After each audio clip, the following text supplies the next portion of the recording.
கார்த்தி தீபா இல்லை இப்போ ஒரு அட்டகாசமான ப்ரோமோ வந்திருக்கு. மிஸ் பண்ணாமல் ஃபுல்லோடையும் கேளுங்க. வீஸே வந்து சரியாக வர மாட்டேங்குது. எவ்வளோ லைக் பண்ண முடியுமோ அவ்வளோ பேர் லைக் பண்ணிவிட்டு நம்ம சேனலுக்கு வந்து கண்டினியூஸாக ஆதரவு வந்து தாங்க.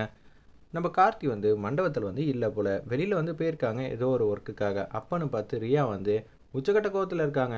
இந்தா இப்போ பணத்துக்கு தானே ஆசைப்பட்டு இங்கே வந்தான்னு சொல்லி 5 லட்ச ரூபா பணத்தை வந்து கொடுக்குறாங்க.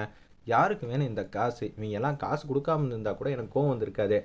5 லட்ச ரூபா பணத்தை வந்து கொடுக்குறாங்களா? ஏதோ 1 கோடி கொடுத்துருந்தா கூட சரி போய் தொலைதுன்னு சொல்லி விடலாங்கிற மாதிரி ரியா வந்து உச்சக்கட்ட கோவத்தில் வந்து இருக்காங்க. அப்பன்னு பார்த்து இந்த பணமும் வேணாம் ஒன்றும் வேணான்னு சொல்லிட்டு அந்த இடத்துல தூக்கி போட்டுட்டு அப்படியே குடுன்னு வேக வேகமாக போகிறாங்க.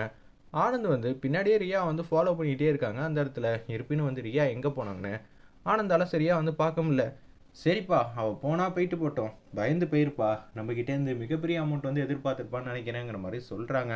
அவளுக்கெல்லாம் அதுவே அதிகமா அப்படின்னு சொல்லி நம்ம ஆனந்த் வந்து சொல்லிகிட்டு இருக்காங்க. அந்த இடத்துல அப்பன்னு பார்த்து அவங்க கையில் வந்து ஒரு பொருள் எடுத்துகிட்டு மாசாக வந்துகிட்டு இருக்காங்க. என்னை பார்த்தா அவங்களுக்கு என்ன டம்மி பீஸ் மாதிரி தெரியுதா அப்படின்னு சொல்லி செமையாக வந்து கத்துறாங்க. உடனே மேலே பார்த்து இது மாதிரி டிக்கு டிக்குன்னு பண்ணுறாங்க. சவுண்டு வந்து பலமாக வந்து கேட்குதா. அந்த இடத்துல ஒரு பக்கம் கார்த்தி வந்து மண்டபத்துக்கு வெளியே இருந்ததுனால என்னது மண்டபத்துக்குள்ளே ஏதோ ஒரு சத்தம் கேட்குதுன்னு சொல்லிட்டு குடுன்னு மண்டபத்துக்கு வந்து வந்துகிட்டு இருக்காங்க. தீபா முன்னாடி வந்து வேக வேகமாக வந்து நிற்கிறாங்க. என்னப்பா இது, இவ இவ்வளோ கோவமாக வரா, கையில் வேற ஒரு பொருள் எடுத்துகிட்டு வந்துட்டு இருக்கா. இவளுக்கு பணம் மேலே தான்ப்பா ஆசை, எவ்வளோ பணம் வேணான்னு கேளுப்பா, நம்ம கொடுத்துடலாம் அப்படின்னு சொல்லி யோசிச்சுட்டு இருக்காங்க. அந்த இடத்துல ஒத்துமொத்த குடும்பமும் அப்போன்னு பார்த்து தீபாவுக்கு நேராக வந்து நிற்கிறாங்க.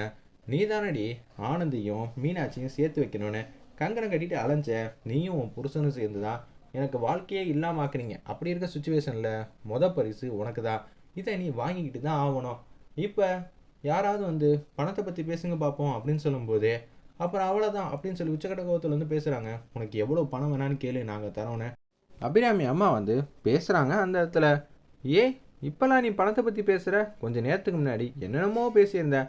ஆமாம், நான் பணத்துக்காக தான் ஆனந்த கல்யாணம் பண்ணேன், அதுக்கு என்ன பண்ணணுங்கிறீங்க? எனக்கு பணம் தான் அல்டிமேட் ஆல்வேஸ் அப்படின்னு சொல்லிட்டு இருக்காங்க. அந்த இடத்துல அதுக்கு நான் என்னடி பண்ண முடியும்? நீ தவறான பாதையில் வந்து போக பார்த்த, அதனால தான் உன்கிட்டேருந்து இருக்கிற வாழ்க்கையை வந்து 2 பேருமே வந்து எடுத்துக்கிட்டாங்க. நீ மட்டும் கரெக்டாக இருந்திருந்தனா நமக்கு என்ன கிடைக்குமோ அதான் கிடைக்கும். அதை விட்டுட்டு நடக்கும்போது பறக்கிறதுக்கு ஆசைப்பட்டா இப்படி தான் நடக்கும் அப்படின்னு சொல்லிட்டு இருக்காங்க. அந்த இடத்துல ஆனந்த் தத்துவமாக பேசுகிற, கையில் இந்த மாதிரி வச்சுக்கிட்டு இருக்கிறப்பன்னு சொல்லி அந்த இடத்துல வந்து இப்போ அடிடா பார்ப்போம்னு சொல்லி ஆனந்த் வந்து கண்ணத்துலேயே பொழிச்சுன்னு அடிக்கிறாங்க. திருப்பி அடிக்கலான்னு பார்க்குறப்ப ஏன்பா தீபா ரொம்ப முக்கியம், அடிக்கக்கூடாது அப்படின்னு சொல்லும்போது ஆமாம்மா கார்த்தி வேற இல்லை, நம்ம தான் வந்து தீபாவுக்கு முழு பொறுப்பாக இருக்கணும். என்ன ஏதாவது ஒன்று வேணும் பண்ணிக்க, ஆனால் தீபாவை விட்டுருங்கிற மாதிரி அந்த இடத்துல ஒத்துமொத்த குடும்பம் பேசுகிறாங்க. அடுத்தடுத்து நான் எல்லாருக்கும் வந்து கிஃப்ட் கொடுக்க தான் போகிறேன், சரிங்களா? நான் தீபாவை மட்டும் அமுச்சு வைக்கிறதுக்காக நான் இங்கே வரல அப்படின்னு சொல்லி பேசிகிட்டு இருக்கிறப்ப கார்த்தி வந்து தூரத்துலேருந்து இதெல்லாம் பார்க்குறாங்க.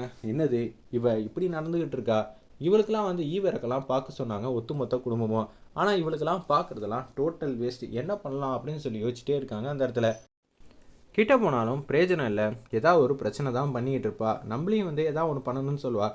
தூரத்துலேருந்து திட்டத்தை வந்து தவிடுபடி ஆக்கணும்னா என்ன பண்ணலாம்? ஃபஸ்ட்டு அவள் கையில் இருக்கிற பொருளை வந்து தூக்கி எறியணும். அதுக்கு என்ன பண்ணலாம் அப்படின்னு சொல்லி யோசிச்சுட்டு இருக்கப்ப ஏதாவது ஒரு பொருளை வந்து தேடிக்கிட்டு இருக்காங்க. அந்த இடத்துல கார்த்தி பக்கத்தில் வந்து ஒரு தேங்காய் வந்து இருக்குது. அந்த தேங்காய் வந்து எடுத்துக்கிட்டாங்க.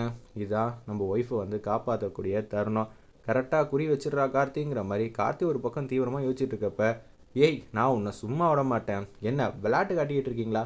உனக்கு எத்தனை கோடி ரூபா சொத்து வேணும்னு கேளுமா, எல்லாமே தரேன், எனக்கு தீபா தான் முக்கியம் அப்படின்னு சொல்கிறாங்க.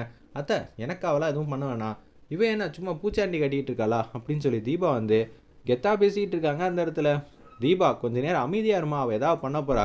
என்னடி நீங்கள் எல்லாம் பாசமாக ஒற்றுமையாக எல்லோரும் இருக்கிற மாதிரி என்ன மட்டும் இந்த மாதிரி பண்ணுறீங்களான்னு சொல்லி கரெக்டாக குறி வைக்கிறப்ப கார்த்தி வந்து அந்த தேங்காய் வச்சு கரெக்டாக வந்து அடிக்கிறாங்க. அவங்க குறி வச்ச நேரம் பார்த்து டப்புன்னு வந்து வேற எங்கேயோ அந்த பொருள் வந்து பாஸ் ஆகிடுது போல இருக்குது. அப்படியே கீழே வந்துடுது.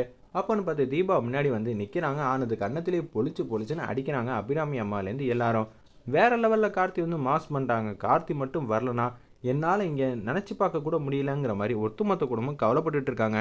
அந்த இடத்துல